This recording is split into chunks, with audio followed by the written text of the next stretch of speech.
बंदर और शेर की कहानी। एक घने जंगल में एक चंचल बंदर रहता था जिसका नाम चीकू था। वह अपनी शरारतों और हौसी मजाक के लिए जाना जाता था।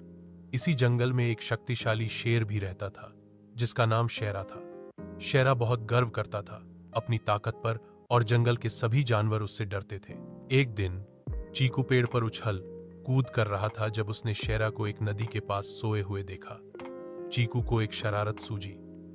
उसने धीरे से एक बड़ा पत्थर उठाया और शेरा की पूंछ पर गिरा दिया।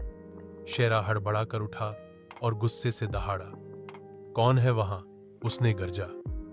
चीकू झट से पेड़ के पीछे छिप गया और अपनी हंसी रोकने की कोशिश करने लगा। शेरा ने इधर उधर देखा लेकिन किसी को नहीं पाया। वह फिर से लेट गया लेकिन उसका गुस्सा अभी शांत नहीं हुआ था। चीकू को मजा आ रहा था। थोड़ी देर बाद उसने एक और पत्थर उठाया और इस बार शेरा के सर पर हल्का सा मारा। शेरा फिर से उठा, अब और भी गुस्से में। उसने जंगल में चारों तरफ देखा और आखिरकार चीकू को पेड़ पर छुपे हुए देख लिया। तुम, शेरा दहाड़ा, आज तुम्हारी खैर नहीं। तुमने एक शेर को परेशान करने की हिम्मत कैसे की? चीकू ने अपनी गलती मान ली और डर गया। वह जानता था कि अब वह शेरा के गुस्से से बच नहीं सकता। लेकिन तभी चीकू को एक और आइडिया आया।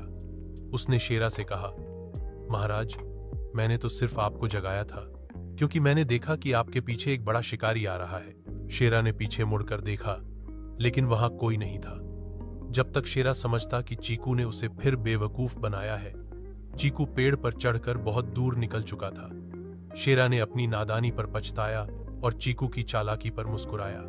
उस दिन के बाद शेरा ने चीकू को कभी नहीं पकड़ा और चीकू ने भी उसे फिर कभी नहीं छेड़ा।